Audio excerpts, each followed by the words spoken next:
Now, the Morning Majority on 630 WMAL. 7:07 on the Morning Majority. Happy Monday to you. Brian Eamon, Michael Steele in the house this morning. Good to be in the house. Former chairman of the RNC, Lieutenant Governor of Maryland. Coming your way about 1 hour from now. Tucker Carlson will join us from the Daily Caller. Major General Robert Scales, Fox News military analyst, joins us about half an hour from now. We'll get into the latest on Libya and what's going on in the Middle East in general. And Major Garrett will be back 8:36 this morning, kind of wrap up what he told us last Friday, which was there was going to be a deal. And, in fact, there was.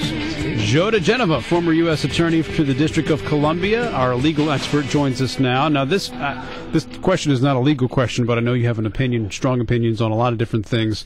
Who do you think won the day on Friday or won the night? Was it the Republicans, the Democrats, Tea Party, John Boehner? What did you make of the deal that was struck? Oh, I think, first of all, good morning, Michael. Hey, how you doing, my friend? Doing great. Excellent, buddy. There's no question this was a gigantic victory for John Boehner personally. Mm-hmm. It was also a victory for the Republican Party. It was an amazing drama to watch unfold on the Hill. He played great poker. He had that straight face. I mean, he has what you need in a great card game. You couldn't read what he was doing. Everybody thought he was weak. And, in fact, he pulled together an utterly spectacular combination of cuts, and he laid the groundwork for the big battles to come. He laid down a very important marker, which is they're not going to give. And he proved something really important. The Democrats had tried to make it look. It was very important for them to blame the Republicans for the so-called shutdown of the government, even though the Republican House had passed a bill, sent it to the Senate wouldn't act, so that it was clear legally that it was the Democrats in the Senate and the President who were going to shut down the government. But nonetheless, with the cooperation of the mainstream media, the Democrats kept that narrative off, and there was no shutdown, and there is only one winner, and that is John Boehner. That's kind of how I feel. Yeah. I don't know if how people feel about the government shutting down would be a problem, but the people of the United States of America would be very unhappy if the NFL shut down. I think they would be very unhappy with that, and I know I would be. And you know, Joe, one of the things about the NFL right now is it's going through its own little sort of union issue, and as they deal with collective bargaining and lockouts and all of that. Right. How do you see this thing getting played out? I mean, there are a lot of obvious financial issues here, but there's some legal concerns as well as they kind of muddle through this process. Well, look, they have a new judge in this case out in Minnesota, Judge Susan Richards Nelson, and she appears to be a pretty sharp cookie. Has obviously studied the case very, very seriously, because during the hearing last week she asked some pretty pointed questions of everybody, but she seemed to be leaning toward the players' union in terms of her sense about what the owners had done.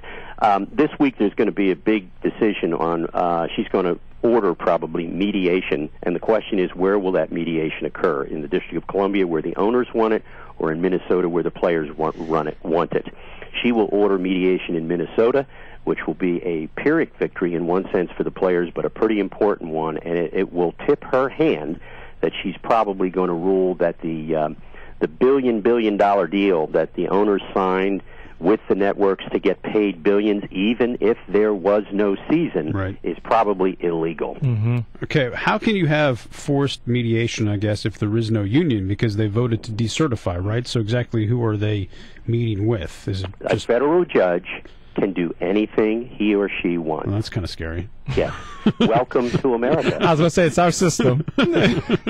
I didn't know that. Okay, federal judge can do. So ultimately, do you think this will be decided in the courts and not by the two parties at the negotiating table themselves? You know, right now, that is impossible to tell. I think the owners will eventually cave because they're the ones with the most to lose. Yeah. I just cannot believe that they are not going to ultimately settle this. Because they're going to suffer a phenomenal backlash from the fans, who, as a general rule, with the exception of Mr. Rooney in Pittsburgh, the American people do not like owners of sports clubs. They just don't. And if these guys think they're going to get sympathy from the fans, they're out of their mind. Yeah, it ain't coming. It ain't coming. Hey, Joe, I want to ask you about something a little bit closer to home. Both of us, kind of having some time in Maryland from time to time.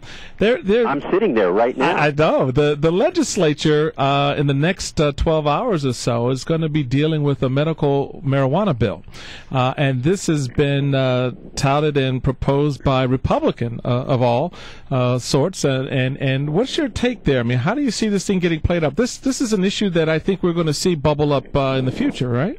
Yes, and in fact, it's happening all over the country. There is a growing desire on the part of, I think, what I would call serious people, not people who are just for decriminalizing marijuana, to see marijuana used as a treatment modality for pain, especially for people who have cancer. And there are legitimate people who believe that it is a good treatment system and it should be allowed. California has done this, and other states no doubt will. Here's the problem. Under federal law, the use of marijuana is a violation of federal law. It's illegal. A state cannot pass a law making it legal to use it for some particular purpose. California has already been warned by the federal government through the Attorney General, Eric Holder, that their ideas of setting up these places to sell medical marijuana is a violation of federal law, and he has said that, quote, federal law will be enforced. Now, he hasn't said whether there are going to be raids on these places, whether they're going to confiscate the marijuana, whether they're going to prosecute, whether they're going to take civil action. We don't know yet because he's been preoccupied with Guantanamo. But we do know this. This is a classic state-federal confrontation which is going to get to a very high level. And it's interesting because there are a lot of Republicans, particularly like Representative Brinkley, who, as you know, is a cancer survivor yeah, and has been very interested in pain management for a long time. So these are not flaky people. This is a serious issue. It's one that deserves the attention of people in Washington.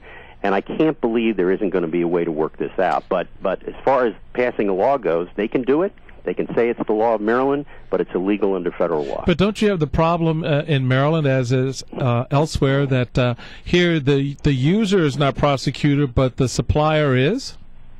This whole thing has all sorts of ironies and inconsistencies involved in it. And it's because even though everybody knows that marijuana is a gateway drug to other drugs, although people dispute that every day, I don't. I think it is a gateway drug for some types of personalities. The truth is, marijuana has great acceptance in America, just as alcohol did before Prohibition. The number of Americans who have used marijuana during their life, once or twice or whatever, is a huge percentage of the American population.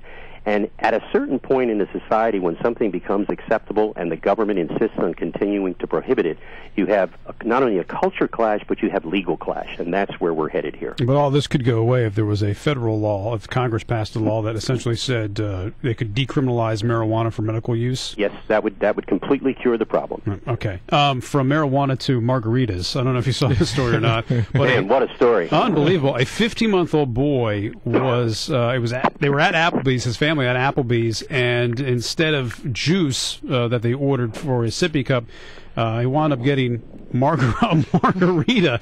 The mom said, man, he's acting all strange, and she drank it and said, oh, this is definitely alcohol. He had a blood alcohol level of 0.10. That's pretty high, especially for a 15-month-old. Well, this is bad news for Applebee's. Well, there's definitely absolute liability at this point for Applebee's. And the reason is very simple. Nobody else at the table ordered alcohol. So it's not like the parents were sharing the alcohol with the kids. They could argue that. This was either one of the dumbest mistakes ever made by someone mixing drinks, or clearly an effort to be funny and cute by somebody who was actually filling the drink order. I think Applebee's has huge liability here. They have almost conceded that by apologizing to the family and saying that they're cooperating in a full investigation. This looks like an employee going rogue. Yeah. And I'm sure they'll try and settle that one out of court. As quickly as they can. All right, Joe. Always good to talk to you. We'll see you soon. All right, Joe. You bet, Brian. Bye. Take care, Michael. Hey, all right, my friend. Joe DiGenova, former U.S. Attorney to the District of